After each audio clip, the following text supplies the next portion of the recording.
hoje. Deus, ele prometeu a Israel que iria restaurar. O povo da Babilônia estava cativo, o povo de Israel, eleito de Deus, estava cativo na Babilônia. E o que aconteceu? Ezequiel, ele estava junto com eles, fazia parte do povo eleito. Mas, antes disso, ele não teve as experiências tão profundas de Deus como neste tempo do exílio, neste tempo em que ele ficou cativo na Babilônia. E lá ele passou a ter as mais grandes experiências da presença de Deus, como um profeta.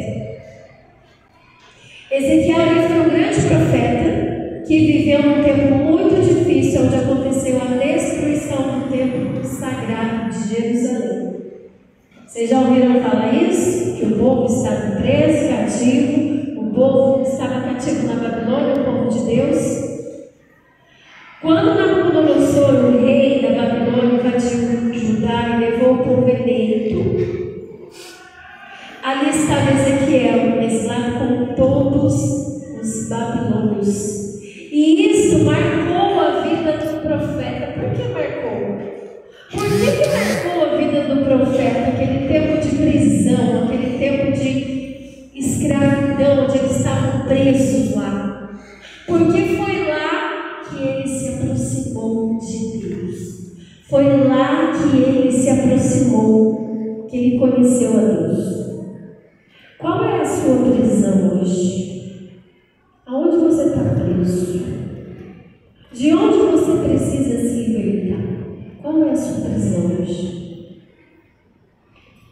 Ezequiel, naquele tempo, o povo, eles tinham o coração muito duro, sabe? O coração daquele povo estava muito duro, porque eles sofriam demais, porque eles estavam cativos. Então eles endureceram o coração. Eles deixaram de acreditar em Deus, eles deixaram de fazer os cultos de adoração a Deus, eles deixaram de adorar o Senhor, eles esqueceram o seu Deus. E cada vez que eles esqueciam e se afastavam de Deus, o sofrimento aumentava. Eis então que havia no meio deles um profeta chamado Ezequiel, que voltou o seu coração para Deus e que clamou pelo povo, e que tomou a frente de tudo e foi fazendo com que aquele povo voltasse de novo o coração para Deus, fazendo com que aquele povo renunciasse às suas idolatrias, às suas falsas crenças. Aquele povo daquele tempo, eles eram idólatras, eles adoravam outros deuses. Eles cultuavam outros deuses, faziam rituais adorando outros deuses. Sabe que a gente faz a Santa Missa, a gente celebra que adora Jesus no altar? Eles faziam isso, mas com animais, com outras coisas. Eles adoravam outras coisas. Eles viviam na imundície, eles viviam no pecado. Aquele pecado que a palavra de Deus vai dizer que Deus tem horror daquilo, que tais coisas nem convém falar. E eles viviam nesses pecados horrorentos, longe da palavra de Deus, longe, com o coração muito longe. Você sabe o que é esquecer a Deus? Você sabe o que é isso? Eles realmente haviam esquecido totalmente, literalmente a Deus. Eles esqueceram. Não era só, não vou na missa, mas eu não creio que Deus existe. Não era isso. Era realmente adorar outra coisa no lugar de Deus. Realmente não querer saber de Deus mesmo. Eles renunciaram. E foi por isso que eles sofreram tanto daquele jeito. Foi por isso que eles ficaram presos muitos e muitos tempos, irmãos. Às vezes a gente pensa assim: eu estou em uma situação que eu não consigo sair dela. Eu estou numa situação faz tempo, estou buscando sair daquela situação e nunca passa, nunca sai. Você já parou para pensar o que Deus está querendo de você para Ele te arrancar dessa situação? Você já parou para pensar o que Deus pediu para você, até agora você não fez? Até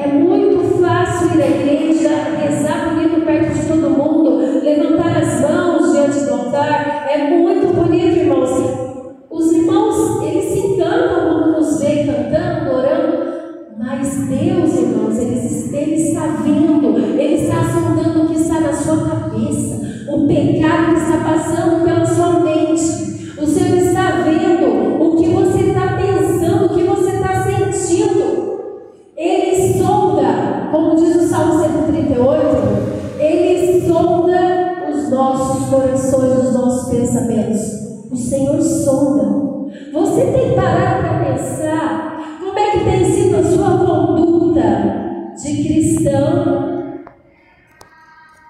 quando ninguém te vê? Porque quando Gustavo está olhando para mim, é muito fácil eu ser assim, né? Amém. Eu sei, bonitinha. E quando ele não está me vendo? E quando o irmão não está me vendo? E quando só Deus me olha? Será que eu tenho observado a minha conduta quando eu estou sozinho? Será que eu tenho pensado se eu estou agradando a Deus em tudo que eu tenho feito? Em tudo que eu tenho falado e pensado? As escolhas que eu tenho feito? Os sentimentos que eu tenho prometido no meu coração? A gente pensa que não. Mas como a Letícia estava colocando aqui no começo, sabe? Mágoa, raiva, ressentimento, frieza de coração. Tudo isso, irmãos, tudo isso são portas fechadas, são bloqueios para a nossa vida. Muita gente poderia ter sido curada de enfermidades e não foi por causa de coisinhas assim. Ah, é uma coisa mínima, não é. Não é. Porque com Deus, irmãos, não tem meio termo. Com Deus não tem um pouquinho, coisinha, não. Deus, Ele quer o coração inteiro. Aquele povo de Israel, eles estavam cativos ali porque eles estavam buscando outras coisas, eles estavam fazendo a vontade deles. Com Deus não tem essa. Enquanto eles foram fazendo a vontade deles e não entenderam que é preciso obedecer a Deus e não renunciaram, tirar das suas vidas aquilo que desagrada a Deus, eles não foram libertos daquela prisão. Não foram. Quando eu estava aqui ajoelhada agora, eu senti peso nos meus braços. E eu senti, e eu vi, eu tive visões de mãos com algemas, mãos algemadas, mãos presas. Onde é que você está preso? Qual é a sua prisão? O Senhor, Ele é bom. Deus é bom. E Ele quer te libertar. Deus quer te libertar. Mas para isso, irmãos, você precisa focar o seu olhar nele e tirar dos olhos dele tudo aquilo que é mal, tudo aquilo que é pecado, tudo aquilo que desagrada o coração de Deus. É preciso tirar. Vou falar uma coisa para vocês. Eu já fui viciada em drogas muitos anos atrás. Eu cheguei até a morar na rua. Hoje quem olha para mim toda bonita assim, não imagino, né? Mas se vocês olhassem para mim um tempo atrás, vocês iam falar: Deus que me livre, está com AIDS, vai morrer. Porque era isso que as pessoas diziam quando eu passava. As pessoas diziam: nossa, está com AIDS, drogado, deve ter pé com AIDS, vai morrer. Porque a minha perna era isso aqui, ó. Era isso aqui, o braço. Não tinha, né? E quando eu voltei para o Senhor, eu pedi para o Senhor me libertando, me libertando. E eu disse para o Senhor, sabe, eu olhei meu coração e disse para Ele: Senhor, eu não quero mais essa vida. Me restaura. Muda, Senhor, muda o meu coração, muda, eu não quero mais essa vida. Porque eu já caminhava com o Senhor e abandonei a Ele para seguir outras coisas, para seguir outras vozes. Que voz você tem seguido, meu irmão, minha irmã? Que voz você tem escutado? Quem você tem escutado? Quem você tem obedecido? Quem você tem obedecido? E eu voltei para o Senhor. E eu passei então a caminhar com Ele e tenho me esforçado cada dia mais. E a gente precisa se esforçar, porque, irmãos, a porta ela é estreita, como diz em Mateus 7. A porta ela é estreita.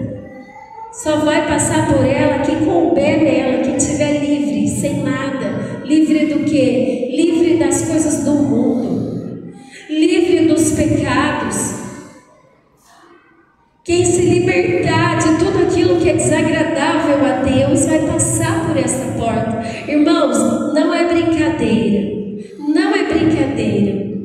Dizer eu creio, dizer eu sou cristão, dizer eu sou católico e não ter o coração voltado para Deus, obediente, fazendo o que Ele manda. Ter um coração de carne é ter sensibilidade à voz de Deus. é ter obediência naquilo que Ele manda, é ter obediência, é vida de santidade, é vida de esforço, é vida de luta, é andar na honestidade com Deus, com as pessoas, é andar na sinceridade, é andar na verdade, irmãos. Isto é ser de Deus de verdade.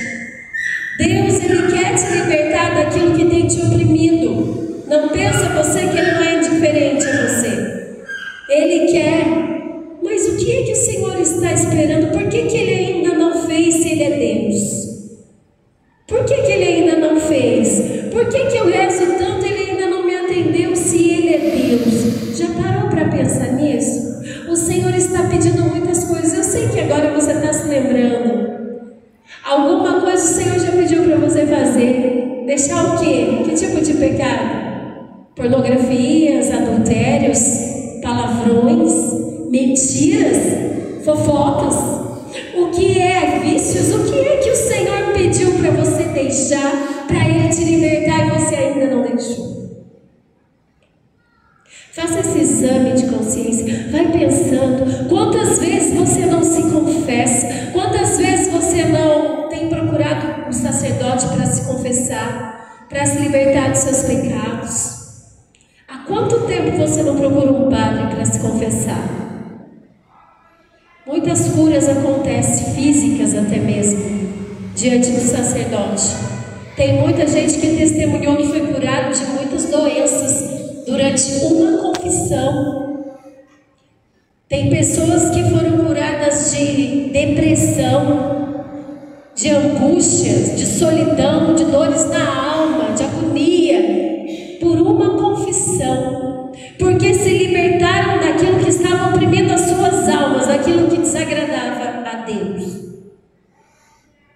Quanto tempo você não se confessa? Quanto tempo você não se dobra diante de Deus? Deus, Ele está esperando uma atitude sua de se ajoelhar diante dEle, de se humilhar diante dEle e reconhecer que você é pó, que você não é nada. A nossa vida, irmãos, é um sopro. Hoje você está aqui, será que amanhã você vai estar aqui? Eu sempre penso isso, eu gosto de pensar, eu sempre falo a mesma coisa nas pregações. Eu sempre repito isso, não sei se vocês perceberam. Porque a gente precisa pensar. Tem um livro até que eu esqueci o nome dele, né? Reflexão sobre a morte, né? Eu esqueci o nome do livro. Eu vou lembrar, ainda vou falar para vocês. Para a gente ler, para a gente refletir sobre a morte todos os dias. Porque se a gente pensar que tem um Deus grandioso que virá nos buscar, e quando Ele vier nos buscar, Ele quer nos encontrar limpos, livres, santos. Se vocês pensarem, irmãos, a gente vai conseguir ter força para renunciar às coisas que desagradam a Deus. Deus, Ele quer nos dar esse coração de carne. Ele trouxe você aqui hoje para colocar em você esse coração de carne. E só o fato de você estar acolhendo a palavra, de você estar ouvindo o que Ele quer para você, Ele já está tocando em você. O Senhor, Ele já está tocando em você, já está começando a mexer na sua vida, na sua história, na sua prisão. O Senhor já está começando a querer libertar você. Só que Deus, Ele não faz nada sozinho. É preciso a sua parte. E a sua parte qual que é? É aceitar essa libertação, é aceitar ser liberto, é renunciar àquilo que desagrada a Deus. É preciso fazer isso, meus irmãos. É preciso fazer isso. Diante de tudo aquilo que o povo estava vivendo, o profeta começou a pronunciar palavras doces, palavras de restauração de um tempo novo. Ele via aquele povo lá todo idólatra, adorando outras coisas, e ele começava a dizer aquelas coisas maravilhosas, vindo do coração, vindo da boca do nosso Deus. Te darei um novo coração, eu tirarei o seu coração de pedra, eu vou tirar seu coração de pedra, eu vou te dar um coração novo. Gente, olha que coisa mais linda. Se vocês olharem aqui no versículo abaixo, olha aí no versículo 30 o que está dizendo. Versículo 29. Versículo 29. Eu vos purificarei de todas as vossas imundícies. Farei vir o trigo, farei com que seja produzido em abundância, e vos isentarei da fome. Farei abundar os frutos das árvores e a colheita dos campos, a fim de que não tenhais mais de sofrer entre as nações a vergonha da fome. Olha quanta coisa linda foi saindo da boca daquele profeta que antes saiu da boca de Deus. Deus colocou no coração do profeta o que ele ia fazer por aquele povo.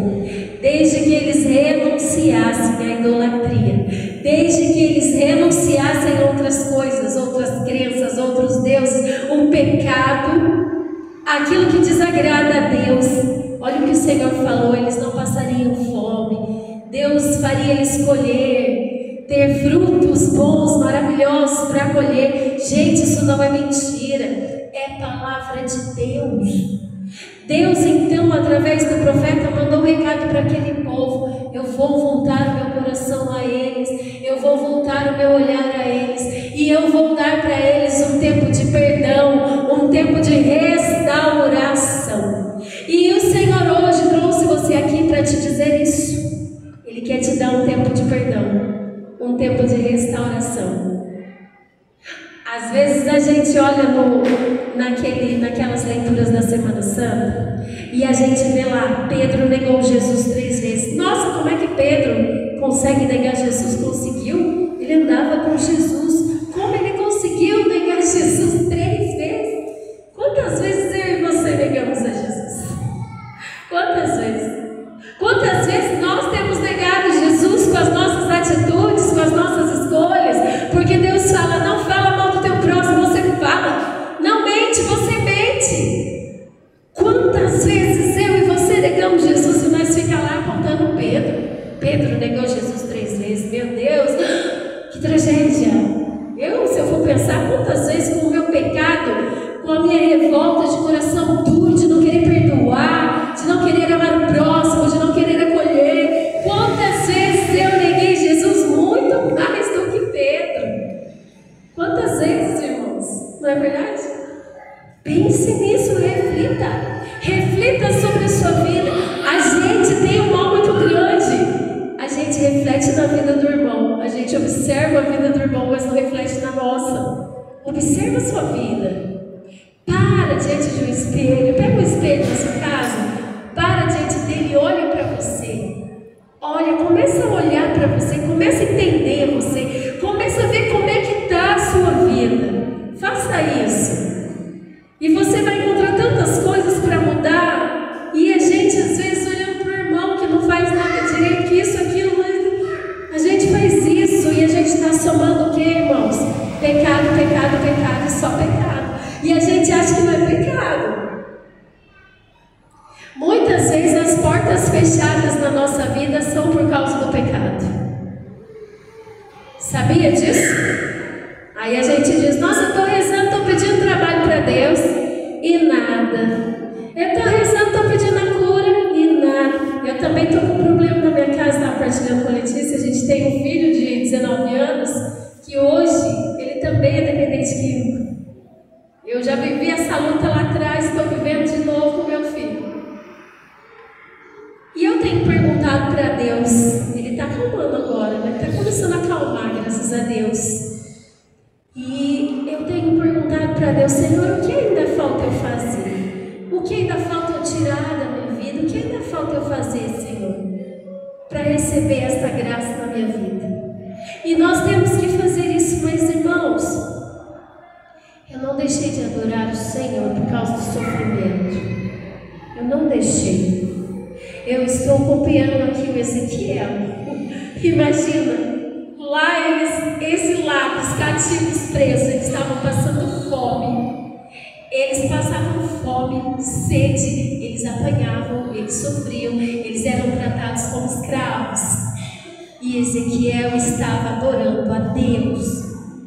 Mesmo com todo aquele sofrimento, vendo o povo ali clamando socorro, de deuses mentirosos que não existem, olha para ver uma multidão contra ele, todos ali buscando outro auxílio que não era de Deus, e ele ali, adorará. Ele vai tirar você dessa situação, ele vai tirar você dessa prisão, mas você precisa voltar o seu olhar ali, para ele, para Jesus.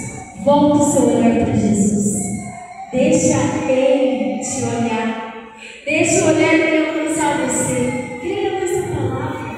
Deixa ele te dar um novo coração. Deixa o Senhor tocar você. Deixa ele colocar em você o coração dele. Ele quer te dar um novo coração. Aceita. Seja dócil à voz de Deus. Você só tem a ganhar com isso. Nós só temos a ganhar com isso. Quanto mais nós reclamamos, quanto mais nós murmuramos do nosso problema, quanto mais nós cobramos a Deus, cadê você? Olha aqui o que eu estou passando, cadê Deus nessa hora?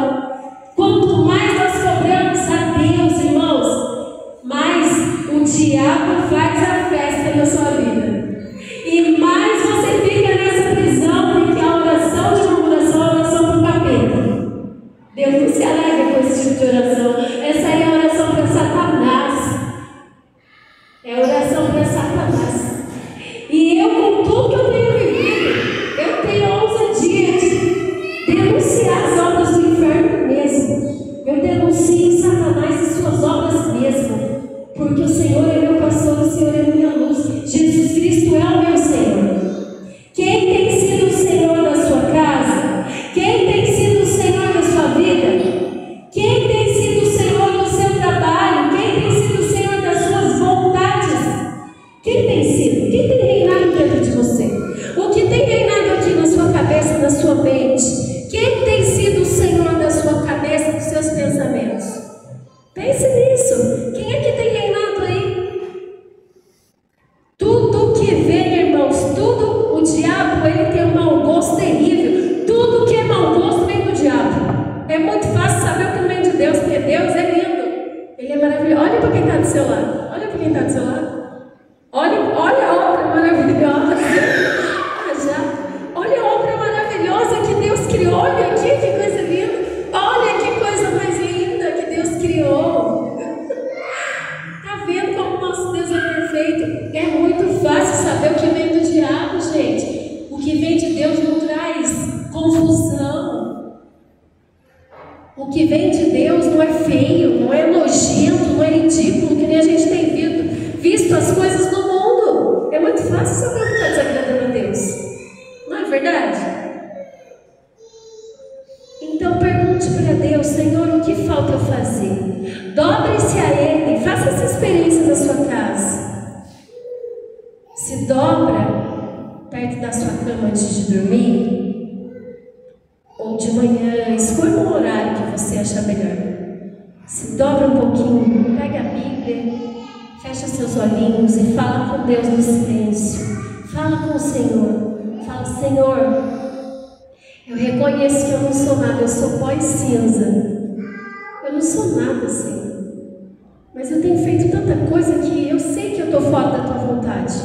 Mas eu quero andar na tua vontade, porque eu quero esse novo coração. Eu quero essas bênçãos que o Senhor disse aqui para o povo de Israel. Eu sei que o Senhor tem para mim também.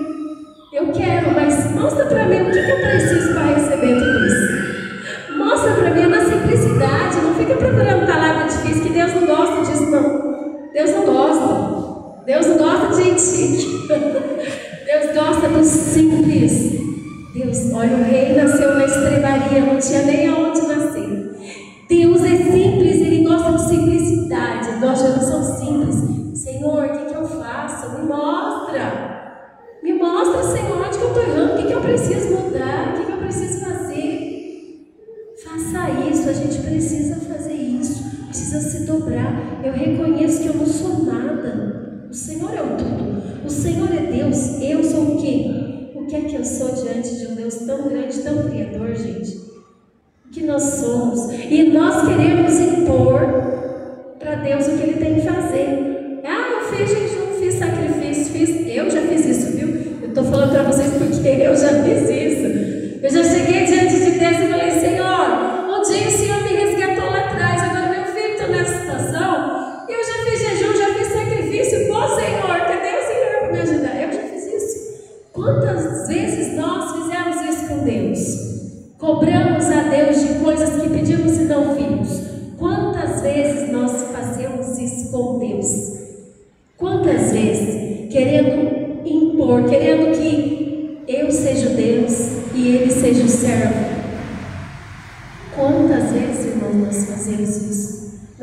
vida.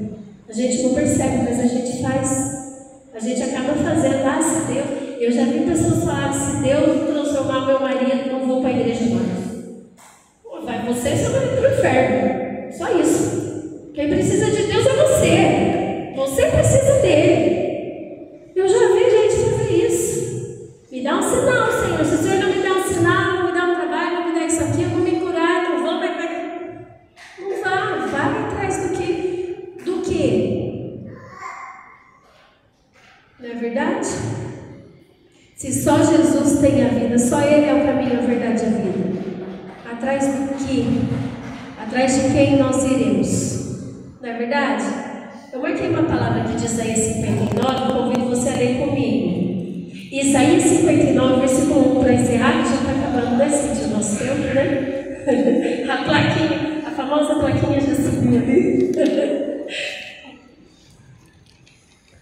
Isaías 59, gente, olha só. Não é a mão do Senhor que é capaz de salvar, nem o seu ouvido demasiado surdo para ouvir. São vossos pecados que colocaram uma barreira entre vós e vosso Deus.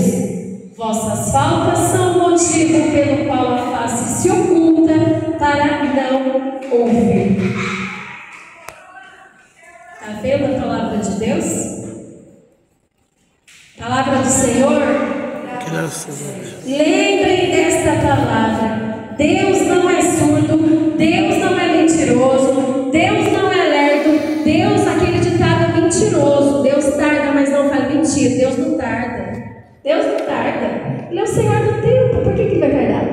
Ele chega na hora exata. É na hora exata, na hora que Ele olhou para o seu coração e enxergou Ele lá dentro. Sabe por quê? Porque Deus, acima de todas as coisas, Ele quer olhar para o nosso coração, Ele quer olhar para o seu coração e enxergar Ele em primeiro